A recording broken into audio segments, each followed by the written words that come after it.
సమగ్రమైన ప్రణాళికతో వార్డును స్మార్ట్ గా తీర్చిదిద్దేందుకు చర్యలు తీసుకుంటున్నట్లు 87వ వార్డు కార్పొరేటర్ బోండా జగన్ తెలిపారు.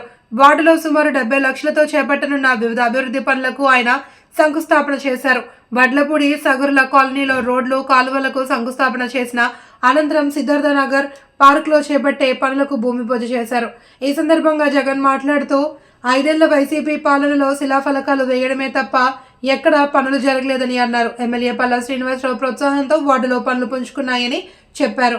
సిద్ధార్థ నగర్ కాలనీ ప్రధాన సమస్య 22/7 ఏ పరిష్కారానికి చర్యలు తీసుకుంటామని తెలిపారు. కార్యక్రమంలో రాజన్ రాజు, సిద్ధార్థ నగర్ కమిటీ అధ్యక్షులు బలిరెడ్డి నాగేశ్వరరావు, జేఎన్ మూర్తి తదితరులు పాల్గొన్నారు. జగన్ గారు వచ్చిన తర్వాత మొన్న 2 బోర్లు వేసారు ఈ కాలనీకి, మళ్ళీ ఇంకో బోర్ బాగు చేయించారు. మళ్ళీ ఇప్పుడు 17 లక్షలు పెట్టి జిమ్ అని చేస్తున్నారు. మళ్ళీ ఇప్పుడు మల్టీప్లస్ కమ్యూనిటీ వాళ్ళు మళ్ళీ కాలనీలు ఇంకా రోడ్లు బ్యాలెన్స్లు ఉన్నాయి. వాటికి బొండ జగన్ గారికి లెటర్ ఇచ్చాం. ఎమ్మెల్యే గారికి మున్సిపల్ ఆఫీస్కి ఫాలోఅప్ చేసి మరి రోడ్లు తొందరలో కూడా కాలనీకి రోడ్లు వేస్తారని తెలియజేస్తున్న కమిటీ ద్వారా.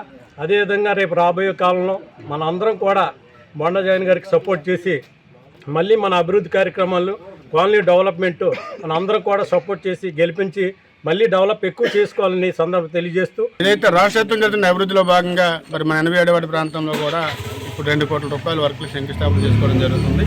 దానిలో ఈరోజు సిద్ధార్థ నగర్ ప్రాంతానికి మరి ఏదైతే గత 2015, 16, 17 సంవత్సరాల్లో తప్ప ఇంతవరకు ఎటువంటి అభివృద్ధి చేయలేదు.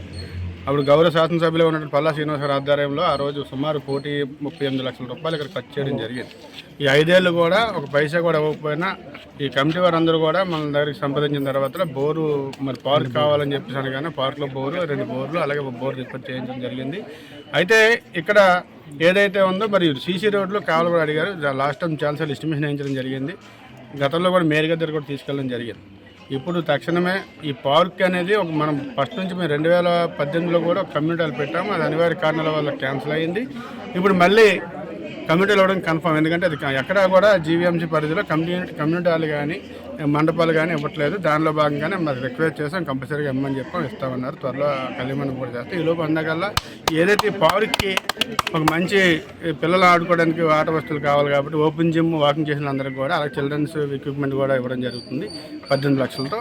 అలాగే మరి ఏదేమనుకున్నా గౌరవ శాసనసభ్యులు రాష్ట్ర పార్టీ అధ్యక్షులు పల్లా శ్రీనివాసరావు ఆధ్వర్యంలో మరి మొన్న ఏదైతే సిద్ధార్థ నగర్ కాలింగ్ వీధి మధ్యలో ఉన్నటువంటి గ్రౌండ్కి కూడా మరి గత 2 కోట్ల రూపాయలు శాంక్షన్ చేయడం జరిగింది. అది డిజాల్వ్ అయిపోయిన తర్వాత గవర్నమెంట్ డిజాల్వ్ అయిన తర్వాత అలా పక్కన పెట్టేశారు. మళ్ళీ గవర్నమెంట్ వచ్చిన వెంటనే తక్షణమే దాన్ని లైవ్లో తేవాలని చెప్పేసి గౌరవ కమిషనర్ గారిని తీసుకొస్తే తక్షణమే